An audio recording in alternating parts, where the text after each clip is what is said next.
A paz do Senhor, meus amados irmãos. É bom dia, né, Chica? A paz do Senhor. Quero convidá-los a abrir a palavra de Deus em 2 Coríntios, capítulo 5. 2 Coríntios, capítulo 5. Vamos ler apenas o versículo de número 7. 2 Coríntios, capítulo 5, versículo 7. Nos diz assim a palavra do Senhor: visto que não andamos por fé e não pelo que vemos. Vamos repetir? Visto que não andamos por fé e não pelo que vemos. Amém. Senhor nosso Deus e amado Pai, estamos diante da Tua preciosa palavra. Oramos em nome de Jesus, para que o Senhor fale aos nossos corações e que o nome do Senhor venha a ser glorificado. Nós te oramos em nome de Jesus. Amém. Meus irmãos, quem disse essa frase foi um homem que tinha muita intimidade com Deus, muita experiência. Passou por muitos momentos difíceis. Ele tinha toda a autoridade para dizer: visto que não andamos por fé, que andamos por fé, melhor dizendo, visto que andamos por fé e não pelo que vemos. Nós vamos falar com os irmãos nessa manhã sobre caminhando pela fé. Caminhando pela fé, porque é algo contínuo. A cada momento nós temos que estar andando pela fé, até nos encontrarmos com o Senhor. Nós necessitamos desse combustível insubstituível. E a igreja que não é movida por fé, ela já morreu e ela não sabe disso. Porque ela caminha completamente movida pela razão. E razão não é fé.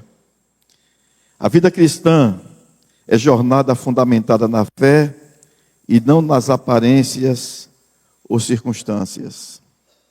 Meus irmãos, nós vivemos numa geração, hoje, que somos movidos pelas coisas palpáveis, pelas coisas que podemos mensurar, por aquilo que é imediato.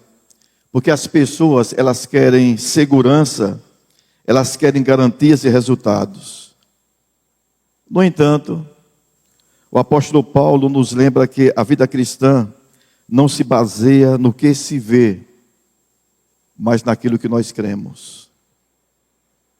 Por isso que Jesus disse para Marta e Maria, não é? Marta e Maria, se creres, verás a glória de Deus. Só quem sabe dessas coisas é quem passou pelo processo de regeneração. Às vezes nós falamos com algumas pessoas, elas ficam atordoadas, elas não entendem essa linguagem.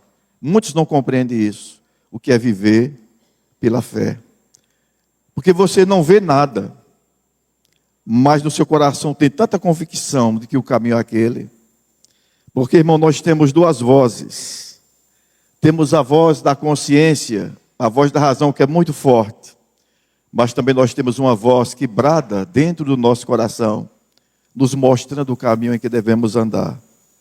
Então, o chamado à confiança é para andar com Jesus, com aquela certeza de que, na verdade, Ele está conosco. E que anda com Jesus, anda firme, não temos obstáculos, não temos dificuldades.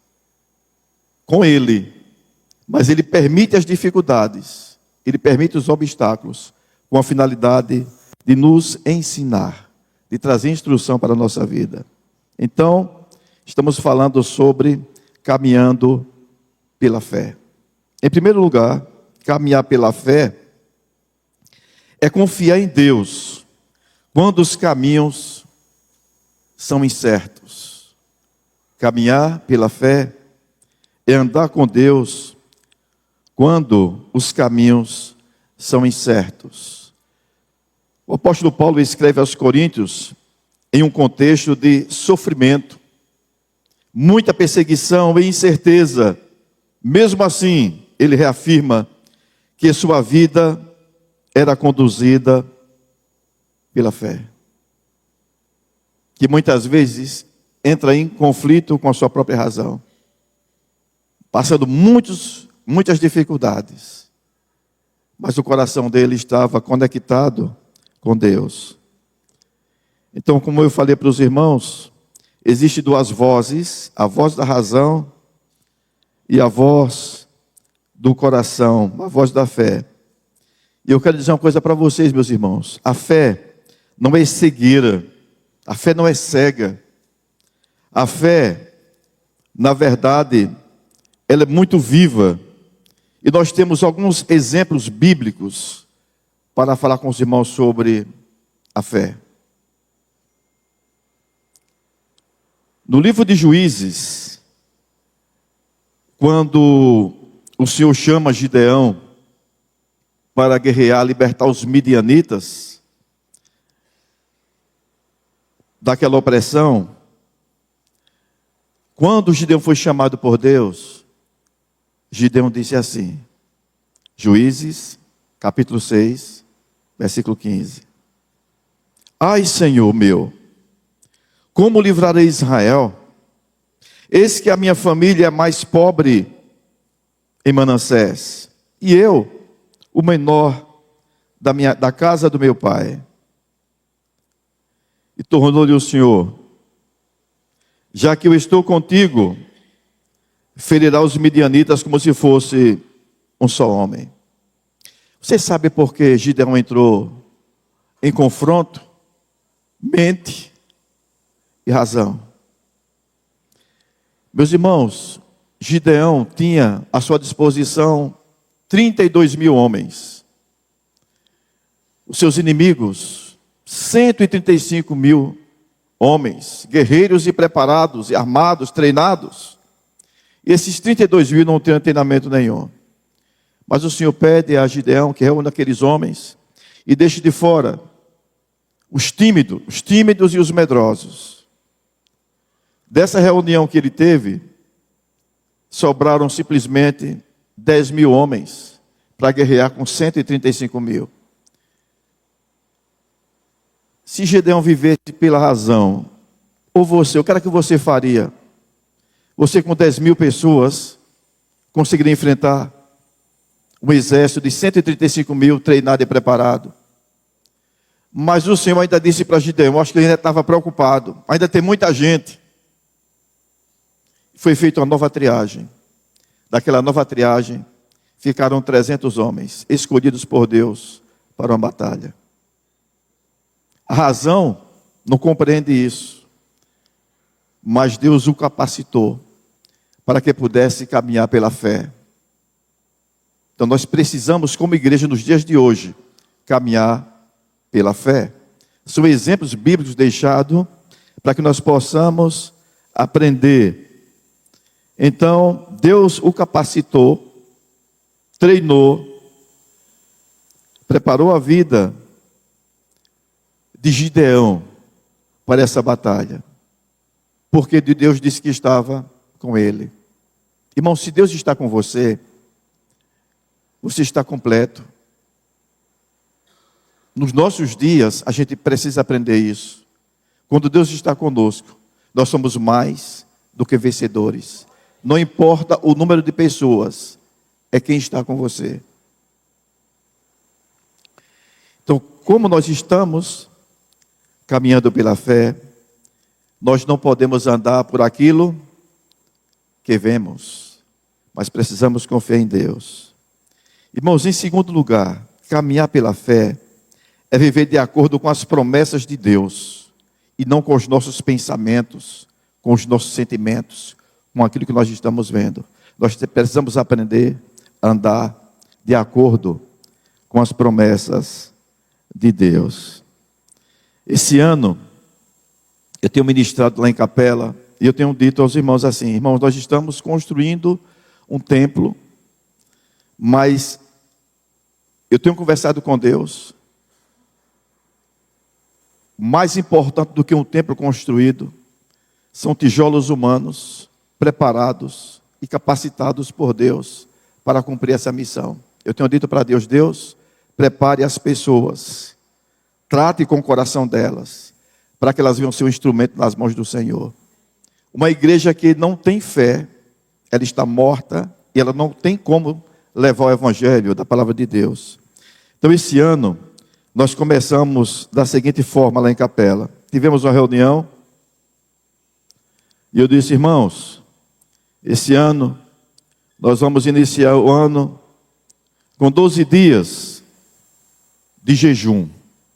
Coisas que nós nunca tínhamos feito. Mas nós queríamos a presença de Deus e nós temos que buscar ao Senhor. Como era esse jejum? O jejum iniciava às 18 horas e ia até às 6 horas da manhã no outro dia. Ah, vocês podem dizer: não, mas eles estão dormindo, não é? Mas foi muito interessante. E eu disse para eles: olha, durante esse jejum, depois, nós vamos nos reunir e vamos testemunhar daquilo que o Senhor está fazendo. Porque quando um crente para buscar Deus, alguma coisa acontece. Então Deus vai fazer alguma coisa e vamos nos assentar para compartilhar. Então no primeiro dia, só para vocês terem uma ideia, 1º de janeiro, como era o nosso jejum? 1º de janeiro, comunhão com o Senhor. Tínhamos um versículo base, Salmo 27, 4 e 5, que diz: uma coisa pedi ao Senhor e a buscarei, que eu possa morar na casa do Senhor todos os dias da minha vida, para contemplar a beleza do Senhor e meditar no seu templo. Pois no dia da adversidade, Ele me socorrerá no seu pavilhão, no recôndito do seu tabernáculo, me acolherá, elevar-me-á sobre uma rocha. Aí tem os propósitos, ele mandava todos os dias, propósitos. Propósito pessoal: renovar a comunhão com Deus através da oração, leitura bíblica e adoração. O propósito geral: orar para que a nossa cidade de Capela seja alcançada por um espírito de comunhão com Deus e por revelação do Espírito Santo para a cidade de Capela. O foco do mês: consagrar o ano a Deus e agradecer por 2024 e orar pela nova administração da cidade. Então, fazer a oração inicial nesse dia, e Roger fechava às 6 horas da manhã. Durante o intervalo desse período, nós nos afastávamos de tudo: entretenimento, jornal, não sair de casa, ficarmos focados, meditando na palavra de Deus e fazendo esse clamor durante uma boa parte da noite, e no outro dia nós orávamos. Assim aconteceu até o 12º dia. E sempre a gente encontrava os irmãos para compartilhar. O que foi que aconteceu na sua vida? Pessoas diziam para a gente: pastor, aconteceu isso, maravilhas na minha vida. Tinha coisas que eu não conseguia vencer. Através desse momento de dedicação ao Senhor, o Senhor se manifestou na minha vida. Tenho sentido paz, a minha vida tem acontecido na escola dominical para que sirva de testemunho para os outros. Mas foi uma bênção. E assim foi, até o 12º dia. No 21º dia, aliás, no 11º dia, eu estava chegando da reunião do presbitério em Capela, muita chuva, temporal. Nesse dia, o motivo de oração era gratidão a Deus por todas as coisas que acontecessem. Vamos glorificar o nome do Senhor. Não importa o que aconteça, vamos glorificar o nome do Senhor. Todos estavam orando durante o dia. Quando foi mais ou menos às 19 horas, os meus filhos, eles abriram uma farmácia em Capela, com muita dificuldade. E eu disse para eles: lembre-se do grão de mostarda. Se vocês tiverem uma caminhada de fé, se vocês agradarem a Deus, Deus vai abençoar a vida de vocês. Mas não desonrem a Deus. Não façam nada ilícito, mas glorifiquem a Deus. Porque não importa o tamanho, importa com quem vocês estão. Paguem as contas em dias, falem a verdade e caminhem na conformidade da palavra de Deus. Com certeza vocês vão colher os frutos de vocês. Todos os dias orem, na entrada, na saída, abençoe os clientes e o Senhor vai abençoar a vida de vocês. E eu lembro que na inauguração, com muita dificuldade, tinha medicamentos que ele só tinha uma caixinha só. E quando vendia, tem que comprar outro imediatamente para repor aquele lugar. Penso numa dificuldade, mas eu olhava para aquilo ali e eu dizia, Senhor, é o grão de mostarda. No 11º dia, isso no início, eles foram caminhando. Eu estava em casa às 19 horas. Eles me ligaram, pai, vem aqui rápido. E eu fui na farmácia. Quando eu cheguei na farmácia, naquele temporal, uma bica quebrou, desmoronou tudo, o forro caiu, muitos medicamentos foram molhados, e eu vi tudo espalhado pelo chão, e eles correndo de um lado para o outro, tentando salvar alguma coisa. E eu encostei o carro, olhei para o semblante deles. Eles estavam correndo, mas eu estava orando no meu coração.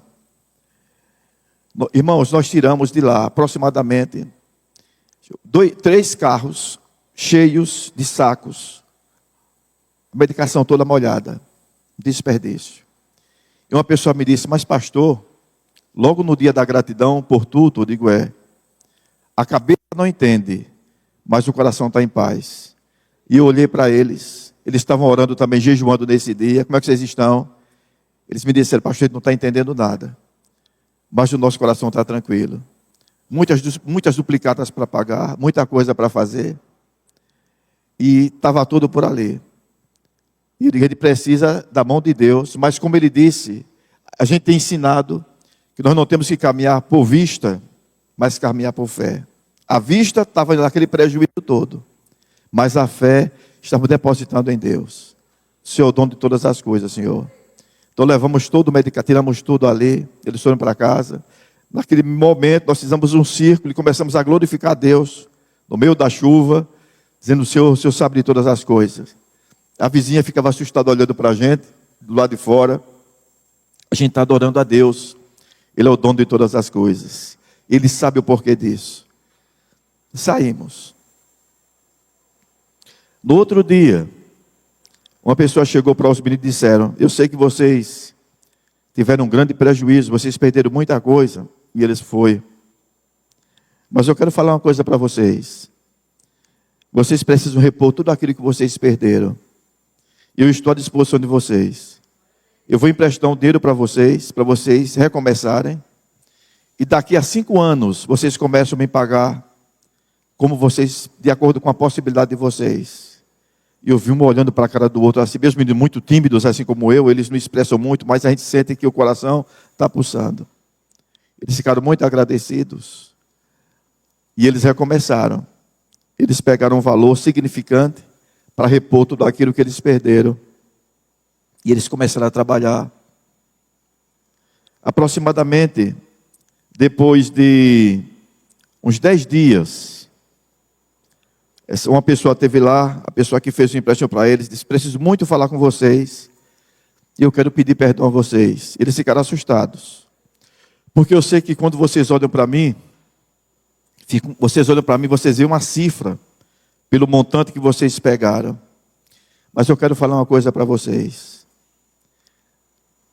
Quando o pai manda o filho dar alguma coisa para alguém, não é o filho que está dando, é o pai. O filho só está sendo porta-voz. Eu não quis falar para vocês, naquele dia, porque vocês não iam aceitar, porque eu conheço vocês. Mas, na verdade, Deus não mandou emprestar o dinheiro para vocês. Ele mandou eu dar a vocês o dinheiro.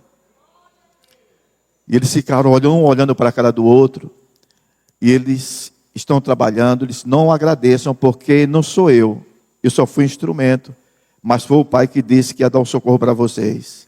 Irmãos, eu entendi que Deus estava treinando. Porque eu tenho um pedido para Deus. Deus, treine a congregação.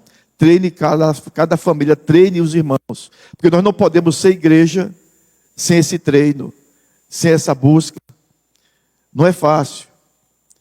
Eu disse, vocês ouviram a história, agora memorize, agradeça a Deus, continue glorificando a Ele, escreva a história e conte para os filhos de vocês. Porque Deus sempre diz, conta a geração seguinte, para que no tempo deles eles compreendam que o Deus de Abraão, o Deus de Jacó, o Deus de Isaac, é o Deus dos nossos dias. E nós precisamos caminhar com esse Deus. Ele não esqueceu, Ele continua presente. A gente sempre fala, conta a história, mas Deus quer que você conte a sua história. O mundo precisa ver a sua história. Nós estamos aqui, e eu tenho clamado a Deus, Deus, mobilize as pessoas. Irmãos, andar por fé, na verdade, é Deus chegar e tirar o seu chão. Porque você não tem onde se segurar. Você só tem Ele. E esse é o treinamento. Os discípulos foram treinados assim. O Senhor disse, vai para o mar da Galileia, eu não vou. Vocês vão sozinhos, não é? E depois de aproximadamente 6 quilômetros, veio uma tempestade. Ele já sabia disso. Mas disse, eu vou treinar. Preciso treinar os meus discípulos. Que eles precisam compreender que eles têm que andar por fé e não por vista. Na vista tinha uma tempestade, mas eles precisavam compreender que tem um Deus que cuida e um Deus que zela. E quando Deus está presente, nenhuma tempestade permanece. A igreja precisa saber disso. Saber não precisa viver, porque muitos sabem, mas precisam viver isso. E Deus permite certas coisas, tira todo o seu chão, todas as suas possibilidades, para você volver os olhos aos céus e dizer, eu não estou sozinho. Deus cuida de mim, como a gente canta, né? Deus cuida de mim na sombra das suas asas. Nós pedimos muitas coisas para Deus, mas quando Deus começa a trabalhar, a gente foge, a gente tem medo. E nós não podemos ter medo. Nós precisamos entender que Deus, Ele está conosco e que o Deus de Jacó continua sendo o nosso refúgio. Paulo nos ensina que o crente tem uma esperança eterna. Isso redefine a forma como lidamos com as perdas, dores e frustrações. Meus irmãos, quando nós pensamos na eternidade, e quando nós trazemos essa palavra para o nosso coração, e quando a Bíblia diz assim para você, todas as coisas cooperam para o bem daqueles que amam a Deus. Não são algumas coisas, são todas as coisas. É fácil você dizer isso quando está tudo bem, mas quando a tempestade chega, você começa a murmurar, é porque você não conhece a Deus. O ponto culminante que nós necessitamos é de conhecer a Deus. Irmãos, dói o coração, mas é uma realidade. Muita gente que já está na igreja há muito tempo não conhece a Deus. Muita gente não conhece. É necessário ir para o deserto para conhecer a Deus. Jó é um homem que tem uma vida íntegra. É um religioso, mas tem uma vida íntegra. Mas precisou ir para o deserto. Precisou ter todo o seu chão ser removido, passar por muitas tempestades.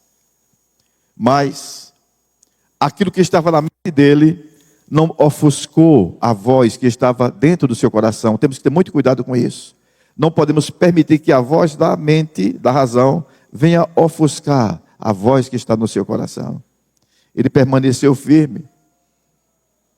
E no livro de Jó 42, ele pôde dizer assim, né? Bem sei que tudo podes, nenhum dos teus planos podem ser frustrados. E ele disse, antes eu te conhecia só de ouvir falar, mas agora os meus olhos te veem. O melhor lugar para ver Jesus e conhecer Jesus é na tempestade, é na dificuldade, é quando você está sozinho, é quando você procura os seus amigos e você não encontra, é quando você procura um apoio, um suporte e você não tem.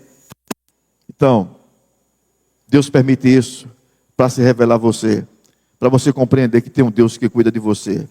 Pode até usar pessoas para cuidar de você, mas Deus, na verdade, Ele tira muitas coisas para que nós possamos aprender a caminhar com Ele. E tem coisas, muita coisa, eu sempre digo que a fé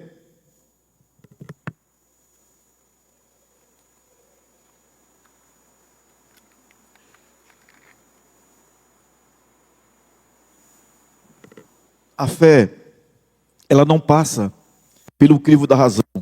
Sempre disse isso. Mas eu oro para que nós possamos compreender isso. Eu estou falando essas coisas para vocês, porque a gente precisa compreender que Deus continua agindo hoje. Ande com Deus. Ele quer se revelar a você, mas Ele faz um convite.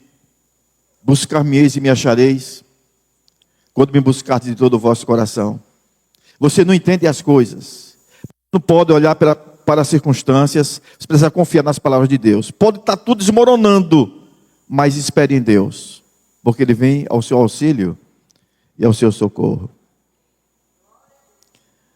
Mais uma vez eu preciso contar para os irmãos, só para contextualizar. Eu estou falando da palavra, mas nós precisamos falar dos grandes feitos do Senhor, para que vocês possam compreender. Nós estávamos em Capela, pagávamos um aluguel, R$ 1.450. Na época, o conselho, a igreja estava com R$ 1.000, nós pagávamos a diferença. E eu lembro, a certa feita, que o pastor Emanuel me chamou com aquele jeito dele, bem ali naquele gabinete ali. Meu amado, meu amado, meu amado. Oi, pastor. Nós queremos dizer, não posso imitar o pastor, ele está assistindo, né? Nós queremos dizer que a partir de hoje, a congregação está dando certo, né? Vai começar a andar com as suas pernas. Nós não vamos mais contribuir, não é, com aluguel, e vocês vão ter que andar com as próprias pernas. Eu confesso para os irmãos que naquela hora deu uma travada. Meu Deus, pensando, né? Andar com as próprias pernas. E o milzinho para ajudar não vem mais. E agora? A gente não entende. Mas foi Deus que disse a ele. Fale para o reverendo José aí, que ele vai andar com as próprias pernas. E ele me disse. Eu saí sem entender. Conflito. Mas quando eu cheguei em Capela, gente, nós vamos andar com as nossas pernas. Deus sabe de todas as coisas. Não vamos murmurar, vamos agradecer porque Ele sabe de tudo. Fomos procurar uma casa para alugar. Nós saímos de uma casa de R$ 1.450. E encontramos uma casa de R$ 350. Uma mansão, entre aspas. 350. Era uma casinha baixinha, pequenininha. Tinha uma salinha pequena. O fundo. Gente, mas é o que a gente pode pagar. Vamos ficar aqui. Aí, para me confortar, ele me disse depois, olha, a 13 de maio, começou com as irmãs fazendo suco, fazia um bazar, fazia uma coisa, tal. Beleza. Quando cheguei em Capela, fazendo os cultos, o seu Cardoso teve lá, alguns irmãos estiveram lá naquela casinha. Alguns irmãos estiveram. Irmãos, quando queimavam aqueles canaviais por ali, as palhas da cana, aquela palha queimada, entrava na hora do culto, parecia um besouro. Quando chovia, as irmãs saíam colocando balde no meio do culto. E pouca gente. Acho que Almir e Aricelma tiveram lá, se não me falei, tiveram também. Eu fiquei incomodado, eu fiquei inquieto. E eu fui orar. Senhor, eu quero um terreno para a gente construir uma igreja. A gente não quer ficar aqui, mas nós sabemos que o Senhor pode todas as coisas e nós vamos orar. Aí já dei uma volta na cidade para ver preço de terreno. Moço, quanto aquele terreno? 380, 400 mil. Aquele posso fazer 250. E eu voltei, cheguei na igreja, estava meditando em Êxodo capítulo 3. Que é sempre bom fundamentar as nossas orações na palavra de Deus, porque Ele vela pela palavra para cumprir. Quando Deus chamou Moisés para ir para o Egito, Ele disse, o que é que você tem aí, Moisés? Eu só tenho uma vara. Mas estou contigo e você vai, porque eu estou contigo. Aí eu cheguei lá e disse, meus irmãos, a nossa arrecadação era de R$ 980. Como era que a gente ia conseguir 340 ou 400 mil, arrecadando por mês 980, e ainda pagando 350 de aluguel, pagando água, era uma dificuldade. Disse, Senhor, eu não vou olhar para a circunstância não, eu vou confiar no Senhor. Se o Senhor quer, a coisa vai acontecer. Eu não vou olhar para a circunstância, não. Cheguei aqui no Ceasa, fui na loja do almoço. Eu disse, moça, a senhora me vende esses sabonetes líquidos? Eu disse, vendo. Para quê? Você quer tanto sabonete? Eu quero uma caixa. Nós vamos fazer uma campanha em Capela, porque nós vamos construir uma igreja. Eu disse, bem, já que é para ajudar, eu vou fazer a 12 e você vende por 16. Você ganha R$ 4 em cada unidade. Peguei uma caixa, coloquei no carro. Cheguei em Capela, coloquei os irmãos ali culto para sair vendendo. No final de semana, fomos arrecadar o dinheiro.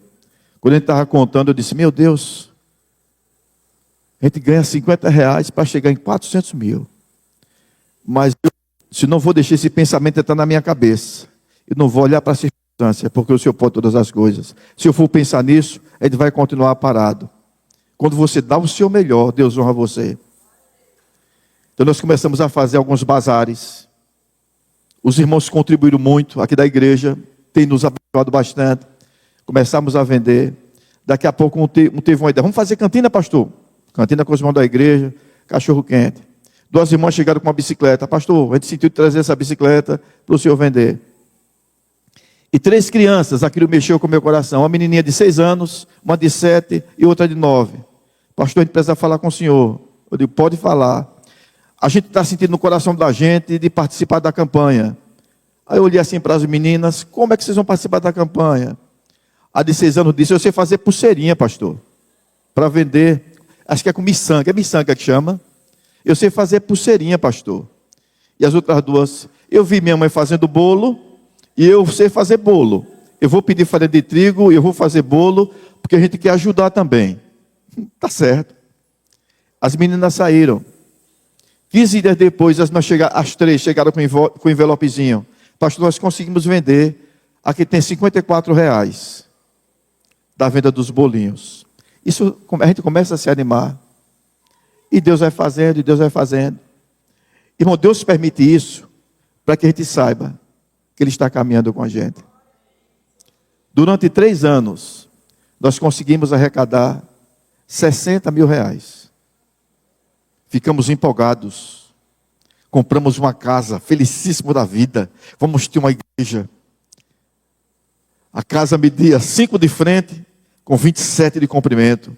Que alegria. A gente faz um salãozinho e faz uma salinha lá em cima. Fiquei empolgado, convidei o nosso engenheiro Chico, nosso grande arquiteto ali também, Dedés, eles foram para lá. Depois eu vi os 2 conversando assim. Eu disse, meu Deus, o que foi? Aí Dedés dizia, Chico, como é que pode, meu irmão? Uma igreja com 5 metros. Não tem nem como fazer. Eu vim daquela conversa, não tem, vai fazer o que aqui, meu irmão? E o banheiro? Ele não sabe nem onde botar. Se colocar lá atrás na hora do culto, vai atrapalhar. Temos que colocar o banheiro na frente. Aí ele disse, ainda quer um andar? Eu digo, vai botar esse escada onde? E eu fiquei triste na hora, mas era Deus usando os irmãos. Eles saíram e deixaram, vou vender a casa. Em 15 dias vendemos a casa por 65 mil. Aí agora vamos comprar outro terreno. E eu dizendo, Senhor, manda mantenedores porque a casa é do Senhor. Encontramos um outro terreno, íamos cair num calote, terreno de 80 mil. Mas Deus usou alguns irmãos, a nossa querida Ana Lígia, disse, olha, fique atento para não comprar a coisa errada. Como nós fomos olhar, o terreno estava todo irregular, era uma complicação. Já estávamos lutando para conseguir 80 mil reais, com muita dificuldade. Aí me aparece um terreno grande de 240 mil reais. Eu fui ver o terreno. Quando eu olhei, o coração se encheu de alegria e a mente de questionamentos. Mas o coração estava em paz. Eu disse, quanto é esse terreno? 240 mil. Ele só tinha 80. Eu digo, vou negociar. Aí eu falei para a moça, a senhora não quer 180 não? Ela disse, você até é doido. 180, vai ser 200 e posso fazer 230. Aí eu disse, 190. Eu disse, de novo? Vamos fazer um negócio. É 220 e não me pergunte mais nada. Eu disse, Senhor, é 220. Irmãos, num período de aproximadamente 2 meses e meio, nós estávamos com 200 mil reais. Eu não entendo, não sei como, mas Deus foi mobilizando muita gente. Tinha gente que chegava em casa e dizia bem assim, batia na porta e dizia, olha, eu não estou congregando, eu senti de Deus de trazer o meu dízimo aqui. E foi uma mobilização total. As crianças daqui da 12 deram uma contribuição excelente também, né? Foi uma bênção. Não foi Roberta, a Roberta está aqui, né? E juntamente com a equipe do departamento infantil. E assim as coisas foram acontecendo. Compramos, depois pagamos mais 20 mil reais, que era o complemento. E vamos fazer de pré-moldados. Quanto custa os pré-moldados? 90 mil. Meu Deus do céu. Onde a gente vai rachar 90 mil reais para colocar os pré-moldados. Meus irmãos, aquela obra a gente diz que não é nossa, é de Deus. Porque até agora não faltou, né? E a coisa está andando. E a igreja sabe disso. Os irmãos estão trabalhando e sabem disso. Eu disse, vamos orar a Deus, porque não adianta ter um templo construído e não ter gente aqui para evangelizar. E eu creio, meus irmãos, que Deus tem muitas almas naquela cidade. Muitas almas. Mas precisamos ter pessoas convertidas para trabalhar. Porque quem não é convertido tem folha, nada acontece. Mas aqueles que têm um brilho de Jesus não voltam com as mãos vazias. O nome do Senhor é glorificado. Nós temos muitas pessoas que chegaram na igreja, você não tem ideia como. E nós queremos que o Senhor está trabalhando. Muita gente é aflita. E nós temos um compromisso de nos fortalecer em Deus para cumprir a missão com excelência. Estou contando isso para vocês, porque nos dias de hoje, Deus trabalha. Como está a sua vida? Deus pode ter tirado o seu chão, porque quer se manifestar a você. E você desiste de caminhar, porque você não entende. A caminhada com Deus não é por entendimento, é por fé. Não é confiar no que você está vendo, mas nas promessas dEle. Quando você confia nas promessas de Deus, as coisas acontecem. E quando Ele diz não, sem você entender, não fique triste, continue glorificando a Deus. Quando Deus disse para Paulo, quando ele clamou, eu sei que foi um clamor verdadeiro e sincero, que deveria tirar aquele espinho da carne dele, era algo que trazia muita dor, muito sofrimento para ele. Ele disse, eu preciso deixar, porque a minha graça te basta, porque o meu poder se aperfeiçoa na fraqueza.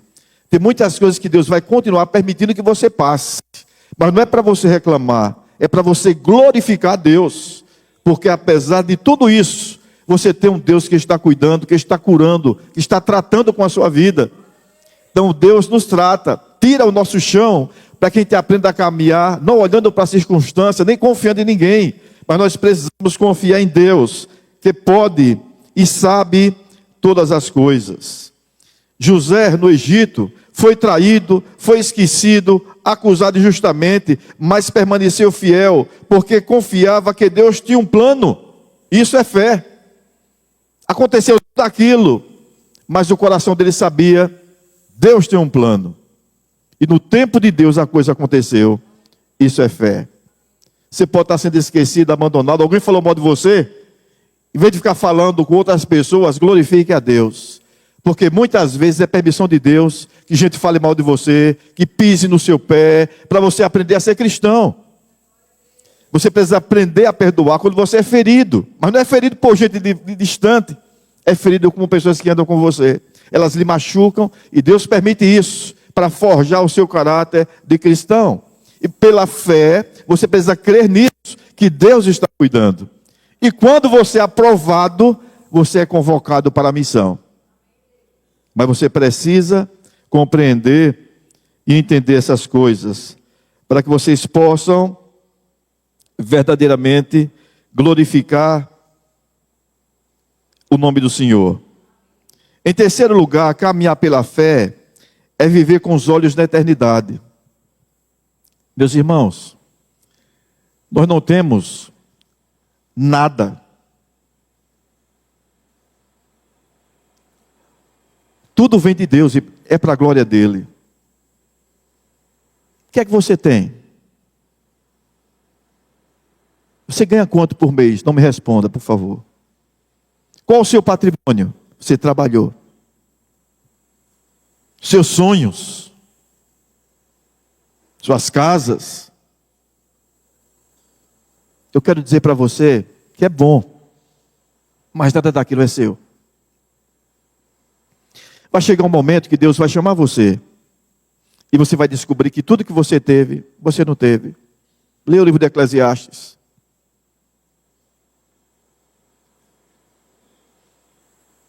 Glorifique a Deus. Entregue a Ele.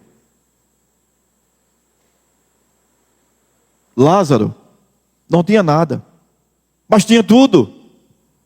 Aquele homem rico tinha tudo, mas não tinha nada. Então, no livro, na segunda aos Coríntios, capítulo 5, vamos ver o que é que Paulo fala aqui. Vamos ver do primeiro versículo ao versículo de número 10. Segundo aos Coríntios, capítulo 5, de 1 ao versículo número 10.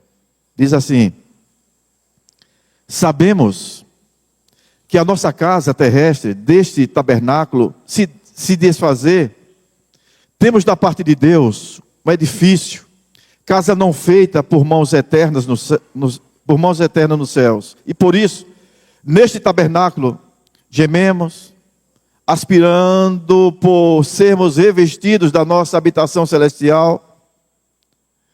Se todavia formos encontrados vestidos e não nus, pois na verdade, os que estamos neste tabernáculo, gememos, angustiados, não por querermos ser despidos, mas revestidos para que o mortal seja absolvido pela vida.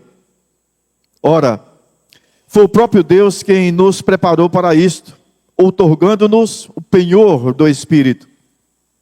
Temos, portanto, sempre bom ânimo, sabendo que, enquanto no corpo estamos ausentes do Senhor, visto que andamos por fé e não pelo que vemos. Entretanto, estamos em plena confiança, preferindo deixar o corpo e habitar com o Senhor. E por isso que também nos esforçamos, quer presentes, quer ausentes, para lhes sermos agradáveis. Porque importa que todos nós compareçamos perante o tribunal de Cristo, para que cada um receba segundo o bem ou mal que tiver feito por meio do corpo. Paulo está dizendo, vamos ler o versículo, até o versículo número 10. Até o versículo número 10. Meus irmãos, Paulo aqui, ele está focado. Nós nos preocupamos muito com as coisas aqui, mas nós temos uma casa, nós temos um lar. A gente não se preocupa muito com isso, mas precisamos viver pensando nisso. E nesse intervalo que nós passamos aqui, o Senhor está nos capacitando, nos preparando para isso. Quando Ele tira o nosso tapete, é para nos ensinar a crescer, é para nos abençoar. Quando Ele permite alguns vales que você não entende, é porque Ele ama você. Ele diz que mas eu amo, eu repreendo, eu castigo, eu estou cuidando. E os cuidados de Deus muitas vezes a gente não entende. Às vezes Deus tira você de perto e leva para longe. Às vezes Deus tira as suas posses, as suas condições, Ele quer a sua atenção. Mas isso depende muito do seu conhecimento com Deus. Quando você tem afinidade com Deus, que você conhece Ele, é mais fácil você desenvolver um caminho pela fé. Por isso que eu disse para vocês, os discípulos quando, na terceira vigília da noite, depois daquela tempestade, que eles viram Jesus andando por cima das águas, que eles começaram a glorificar a Deus, eles saíram fortalecidos dali. Porque eles conheciam a cada dia, o Senhor ia se revelando para eles. Então é hora de adorar a Deus. Está doendo, adore. Faça como Paulo e Silas. É porque Deus tem um plano também na dor, na adversidade. É bom a gente passar por isso. A gente desfruta da presença de Deus. Às vezes até no leito. Deus chama de tantas formas e você não entende. Então Deus quer lhe fortalecer na fé. E Ele permite que coisas aconteçam na sua vida. Eu agradeço muito a Deus por muitas coisas que Ele já me permitiu passar. E eu sei que isso é individual, é com cada um de vocês. Por isso que eu digo, Deus trabalhe na vida de cada um, para que cada um seja fortalecido. Irmãos, tem coisas que a gente pode falar a respeito de Deus, que a gente tem até medo de falar, porque as pessoas vão dizer, não é possível. É possível. Porque quando estamos com Deus, tudo é possível. Então eu confio no Deus que pode. Se Ele quiser ressuscitar o morto hoje, Ele ressuscita, eu creio nisso. Eu não vou ficar assustado correndo, porque Ele é Deus. Ele é o Deus de ontem, é o Deus de hoje, e é o Deus de eternamente. Por isso que Ele permite, ouve as nossas orações, e nos permite passar por situações para dizer, eu estou com você. A esposa de Giovana está ali. Eu vou aproveitar para contar para ela, que eu acho que eu nunca contei para as meninas. Vocês lembram que nós fomos ministrar para os casais lá em Simão Dias, tem um tempo. Vocês lembram disso? Júlia preparou um cuscuz delicioso, não foi, Júlia? E eu falei com você, tomei café em Lagarto. E Gilvan me disse, rapaz, ela queria tanto que você fosse lá para tomar um café, preparou um cuscuz, e você não foi. Naquele dia, eu saí de casa. Quando eu cheguei no Americano Batista, naquele posto, eu abasteci o carro, eu completei o tanque. E orei a Deus. Disse, Senhor, eu não tenho mais dinheiro. Eu vou abastecer, eu vou encher o tanque aqui. Não permita que o carro que fure o pneu na estrada, porque eu não tenho nem como trocar. Estava eu Iraci. Mas eu quero pedir uma coisa ao Senhor. Eu quero pedir que o Senhor abençoe esse combustível e abençoe o funcionamento do carro. E nos use para a tua glória.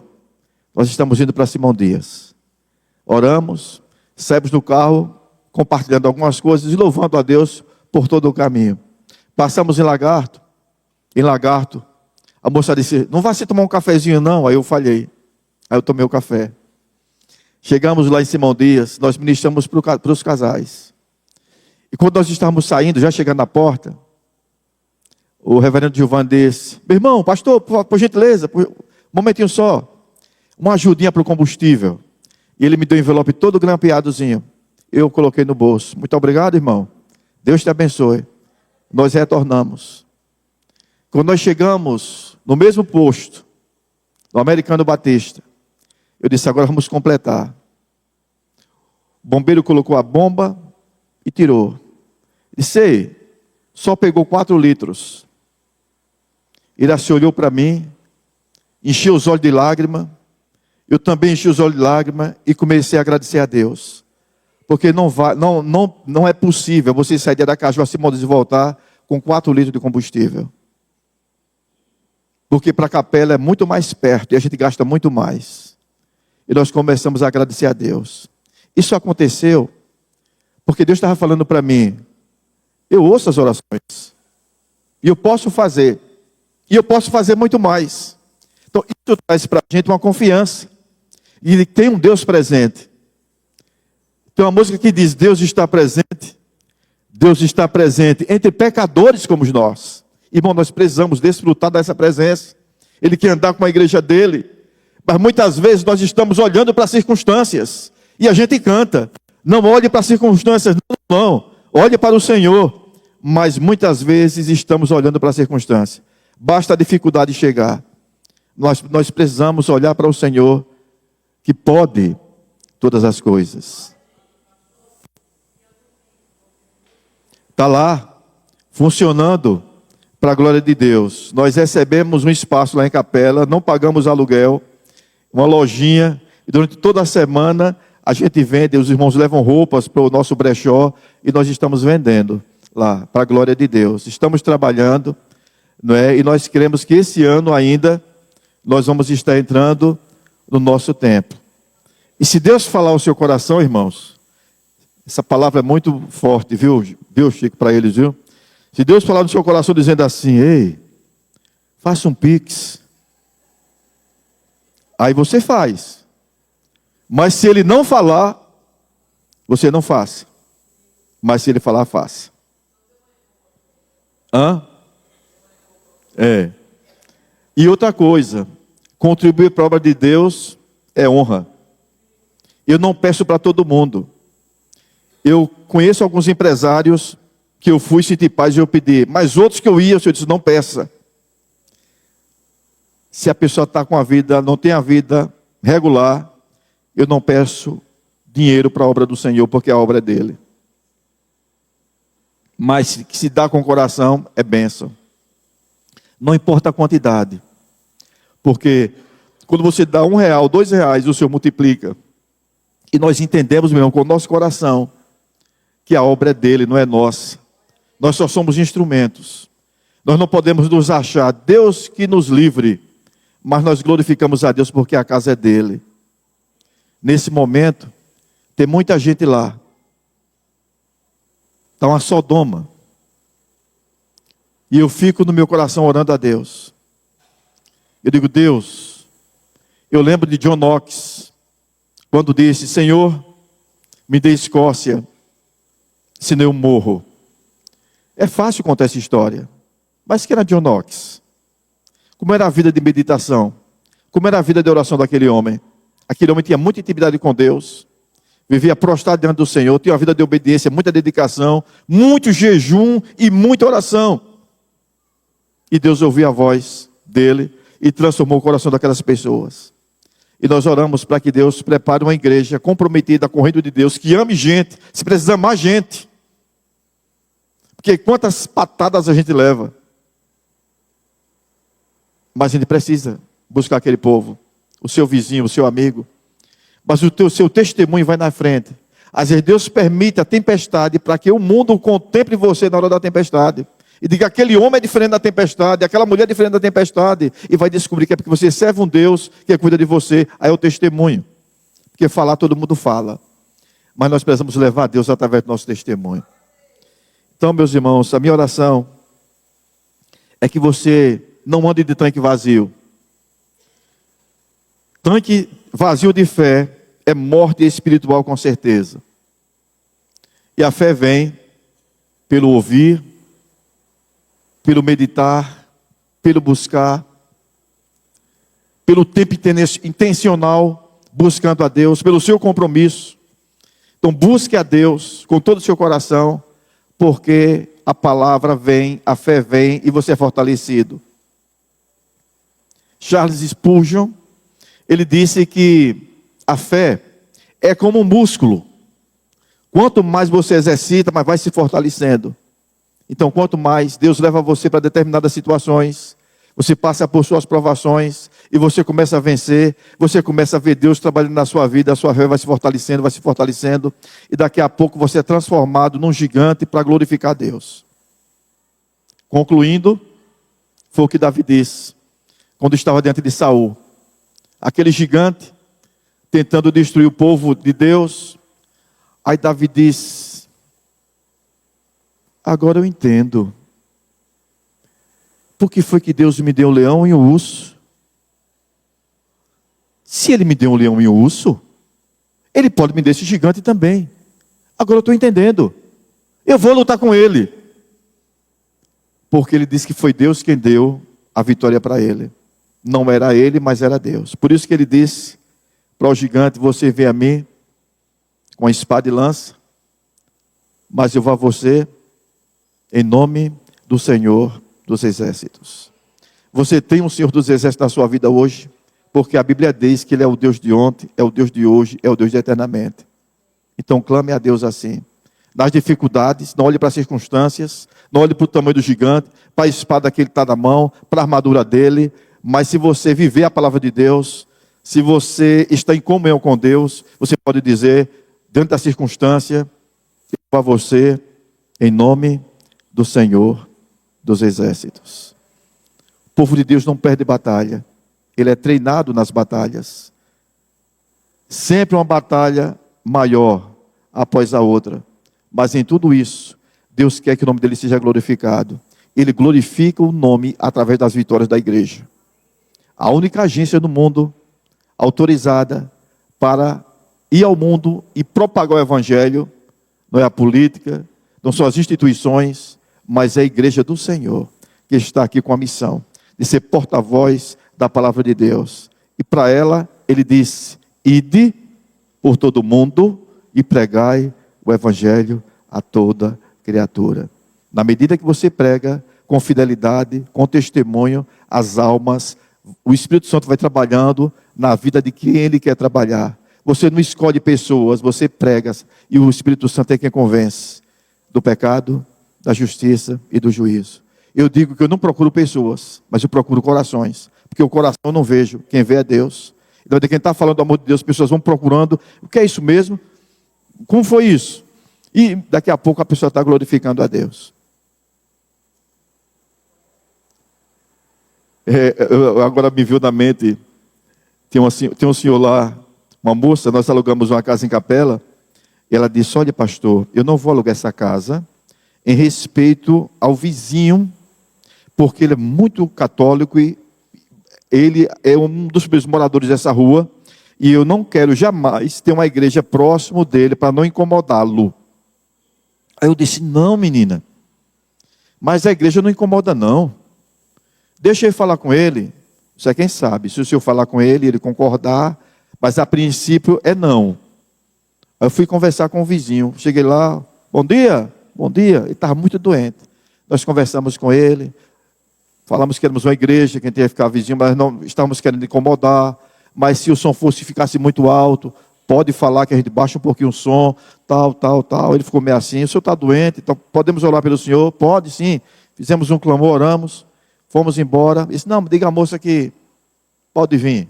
Não faz muito barulho, né? Eu digo, não, faz não. Tranquilo. Liberou. Nós ficamos na casa. Daqui a pouco ele estava na porta olhando, a vizinha, e a coisa foi andando. Ele trabalhava em umas roças no sertão. Dizia, pastor, tomar aqui 1 quilo de feijão de corda para o senhor. Olha, tem essas bênçãos no interior, uma abóbora de girimum. Eu digo, oh, muito obrigado. Um leitinho, uma bananinha. E a coisa foi andando assim, né? Aí ele disse, sabia que nós estávamos com o brechó para construir a igreja. Nesse dia eu estava triste, estava sentado orando a Deus. Meu Deus, me anime, Senhor. Eu estou triste. Daqui a pouco eu vi batendo palmas. Ele assim foi atender. Eram eles. Aí eu vi a voz da esposa falando com ele assim, olha, o meu marido disse que está sabendo que vocês estão construindo a igreja, e ele ficou incomodado. Aí ele mandou isso aqui para ajudar na construção. Um envelopezinho todo grampeado. Nós queremos contribuir. Aí entregou um envelopezinho gordinho. Igual que emoção, né? E diga a ele que tem mais. Ele que está certo. Agradecemos, oramos, colocamos na contribuição. Depois, nos mudamos para um galpão que nós estamos. Aí eu encontrei com ele um dia desse na rua. E ele me disse, por que vocês saíram de lá? Está todo mundo sentindo falta de vocês. Na hora certinha a gente ouvia aqueles louvores. Eu disse para minha esposa, vamos atrás deles. Vamos ver onde é que eles estão para a gente ir lá. Né? E nós começamos a glorificar e agradecer a Deus. Porque, irmão, nós precisamos viver por fé. E procurar agradar a Deus. E não viver por circunstâncias. Mas viver por fé. Porque o Senhor vem nos buscar por fé. Pela graça sois salvos mediante a fé. Eu não sei como é que vai ser isso. Mas eu sei que Ele vai. Quando eu chego no cemitério e vejo o túmulo do meu pai, eu digo, olha, eu não sei como é que vai ser esse negócio, sabe? Mas eu sei que o Senhor vai sair daí. Eu sei que tem um corpo glorificado. E nós reinaremos com o Senhor para todo sempre. Eu não sei como, mas a palavra de Deus diz que vai e vai. Então, quando Deus diz que vai fazer, Ele vai. E eu não sei como, e eu não entendo, mas vai. Meus irmãos, a minha oração para vocês, é o que eu tenho orado em capela. Eu tenho dito em capela constantemente. Deus, mobilize o povo, traga experiências deles com o Senhor, para que como igreja madura, nós possamos trabalhar. Não olhando para o circunstancial, mas olhando para o Senhor, porque o Senhor é quem faz a obra. Então trate com esses irmãos. Deixe eles passarem pelos vales, leve para os desertos, mas que eles sejam fortalecidos no Senhor, para nos ajudar na obra. De vez em quando chega um contando a história. Pastor, você não sabe o que aconteceu. Eu digo, me conta o que aconteceu. Pense na tempestade. Mas o que foi que aconteceu depois? Não, mas aconteceu isso. Eu digo, faça ações de graças. Agradeça a Deus por isso. E eu oro por cada um de vocês. Para que Deus abençoe cada um de vocês. Para que vocês venham frutificar. Abençoe o pastor da igreja. O pastor está sendo uma bênção. Está abençoando vocês. Então não fale do pastor, mas abençoe o pastor. Quando ele disser não, glorifique a Deus pelo não, porque é uma visão que Deus está dando, então abençoe e caminhe junto. Porque tem muitos pensamentos. Quando disser que sim, é sim. Quando disser que não, é não. Mas caminhe na força do Senhor. Orem pelo conselho da igreja, pelos pastores, pelas congregações. Porque dessa forma a igreja vai caminhando. E muitas almas vão sendo salvas. E quando esse povo chegar na igreja, eles precisam de pessoas convertidas para cuidar. Porque quem não tem experiência, em vez de cuidar, mata. Então, que vocês sejam treinados para cuidar das multidões que o Senhor vai trazer para cá. Sejam capacitados. Mas que o Senhor leve vocês para o treinamento. Jesus sempre treina antes de enviar. Não envia de qualquer forma. Porque Ele ama e conhece cada ovelha. Então, nós somos tratados em tudo. em coisas que a gente não entende, mas Deus está tratando. Então, olhando para o autor e consumador da fé. Então, eu oro, em nome de Jesus, para que o Senhor continue abençoando a vida de vocês. Amém?